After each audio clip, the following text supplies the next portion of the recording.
Will the Canon EOS R5 Mark II have a maximum burst speed of 60 frames per second continuous stills, or just 30 frames per second? And what about eye-controlled autofocus found in the Canon EOS R3? Will it make it to the R5 Mark II? Well, it looks like Jan Wegner got the scoop on Canon rumors and The Ordinary Filmmaker, stating that the Canon EOS R5 Mark II will have a maximum burst speed of 30 frames per second with a mechanical shutter. And if you'll recall this post from Canon Rumors dated March the 6th, 2024, it said that the Canon EOS R5 Mark II wouldn't even have a mechanical shutter, but would have a maximum burst speed of 60 frames per second. Okay, so Canon Rumors did say no mechanical shutter and that their source is pretty sure on that. But that's a definite contradiction to what Jan is saying, that there will be mechanical and electronic. Now, Canon Rumors did say maximum burst speed of 60 frames per second. Obviously electronic because there's no mechanical in Canon Rumors world. So Jan, he's saying 30 frames per second mechanical. It's also possible it could go up to 60 frames per second electronic. But right now, once again, we seem to be having contradictions in the leaked information or supposed leaked information coming out about this new camera, the Canon EOS R5 Mark II. I'm looking forward to getting some confirmation here. I have tried to reach out to my source. I've angled the bat light up to try and get his attention or her attention. I don't know at this point. It'd be nice to know some validation. So hopefully later today, I get some more information on this, but right now we don't really know. It could be anywhere from 30 to 60 frames per second mechanical, electronic, both, or just electronic. One thing that Jan did confirm though is what I'd already confirmed to you before, that it is going to have a 45 megapixel stacked sensor. And if it's stacked, it also means that it's backside illuminated. And my source did say it's going to be a whole new design. So yes, it's 45 megapixels. But come on, 4 years ago, you wouldn't be crying about 45 megapixels. You'd be thinking, wow, 45 megapixels. Well, we got that same wow of 45 megapixels, but it's a stacked sensor and it's a whole new design. I know it's not 61 megapixels like the Sony, but that really does change the whole dynamics of the camera. Now, one other thing that Jan says is it's going to have pre-buffer shooting, but that it's going to be superior to what's found in the EOS R6 Mark II. Interesting. Now, one thing I found very interesting that Jan said is that it's going to have a fully articulating LCD. Well, that's not the interesting part. And it's not whether it's an OLED screen or anything like that. It's this. The R5 Mark II will have a new flippy screen with more viewing options. I wonder if the viewing options are going to be similar to what we see here with the Sony a7R5, with that fully articulating screen that comes all the way out like a normal tilt screen, but allows us to flip it out to the side, which is great for video shooters as well. Oh, I had talked about this last year. I would really love to see that Sony a7R5 fully articulating tilt, magnificent LCD screen. Oh, if that's in the R5 Mark II, that alone will get many people excited. I think Sony nailed it with that LCD, the way it articulates. And the great thing too is, see, with the Canon R5, when I've got things plugged into the side of it, I can't always flip that LCD all the way out. It's kind of like when you got stuff behind the door and you try to open it all the way, you can't. Oh, that would be really, really cool to have that. One other thing that the EOS R5 Mark II is going to have, according to Jan, is, you ready for this? That eye-controlled autofocus system. Now it's going to have the eye-controlled autofocus system version 2. I don't know what version 2 means, neither does Jan at this point, but to see that in the Canon EOS R5 Mark II, that's something I'm really looking forward to seeing. Now maybe it's got some AI-enhanced capabilities to it, so that would be really, really nice. But the other thing that Jan says is that it's going to have a new heat dissipation technology. And what that allows us to achieve is new video and high frame rate photography. Okay, so the Canon EOS R5 Mark II right now caps out at 4K at 120 frames per second, or 30 frames per second in 8K RAW. Now, assuming that we're going to have a new image processor, or perhaps unlike, well, no, let's assume not. Let's assume it's going to have a new image processing system.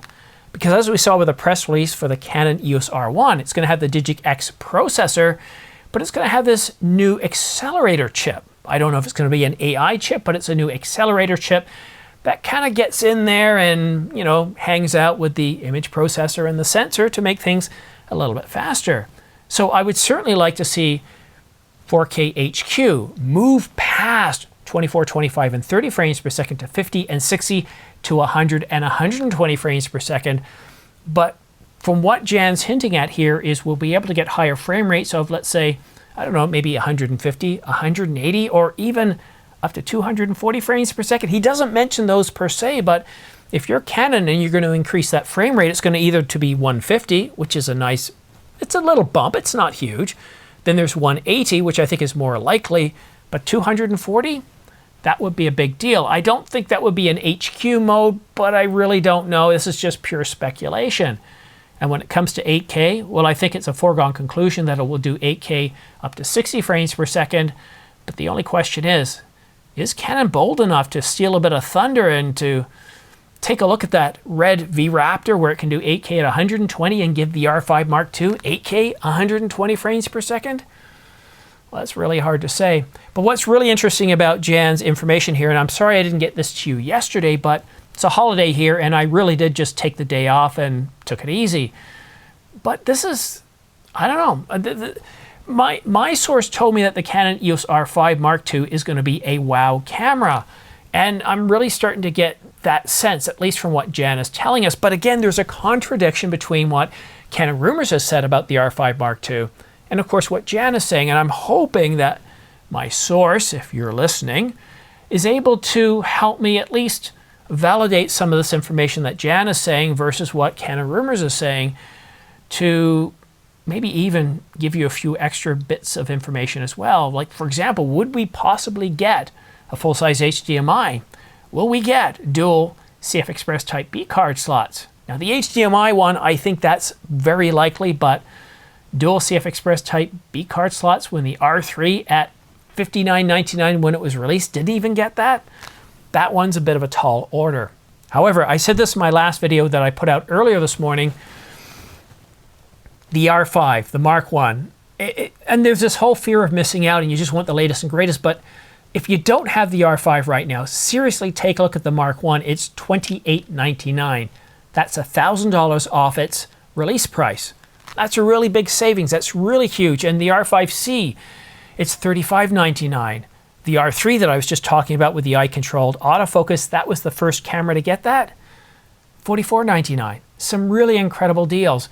And if you're looking at populating, getting into CF Express Type B for the first time, take a look at Angelbird. They're one of the, well, they are the leader in this space. They fabricate, make their own stuff. It's done in Dornborn. I said that wrong. Dornborn, Austria.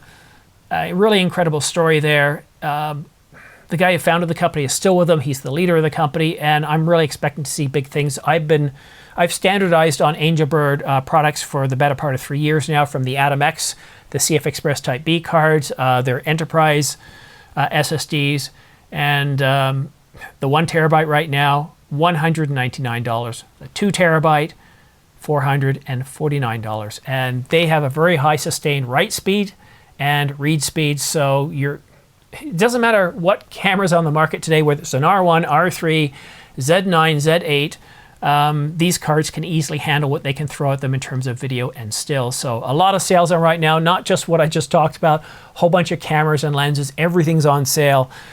So yeah, there's that fear of missing out, but also take a look at what's on sale right now, because some really incredible deals, even if you're just looking at getting some lenses, $100 to $300 off. And if you're interested in purchasing anything that I've talked about here in this video, whether it be camera bodies, lenses, or accessories, and you're looking at purchasing from Adorama, B&H, or Amazon.com, then please consider using my affiliate links listed down below. I have them in the description for pretty well most of the products that I talked about in this video, as well as a few others. If you click on that link and it doesn't take you to what you want to go, just go ahead and search in the search bar. But I do get anywhere from 3 to 12% back, which goes to supporting this channel. It doesn't take you to a strange part of their website. You don't have to fill in any special codes or do anything like that, and you pay the same price as anybody else would. The only difference is, not only do you get a great deal on some new lenses, camera body, or accessories, but I get a small commission back, so everybody benefits. It's the best of both worlds. Anyhow, it's really late now. This is my second video. It's probably past midnight at this point, but I wanted to get these 2 videos shot and out to you because things are starting to heat up. We've got 10 days left in May. I still think it's possible we could see some sort of R1-like development announcement, but everything's been quiet this weekend. Nobody's given me any extra information. It's like the whole world's on an extended vacation. But I suspect that will start to pick up this week and we'll get some more teasers, some more information. Already, Jan, thank you so much for dropping this information. It's got me really excited. And thank you for watching at home, for watching this channel. If you want to stay up to date on the latest and greatest, don't forget to subscribe and choose all notifications. And also consider following me on X, because all those news stories, all those items that aren't quite big enough to have their own separate video, well, I just tweet those out and I can tweet out as much as I want. Thank you so much for watching. Have yourself a great day and we'll see you again soon.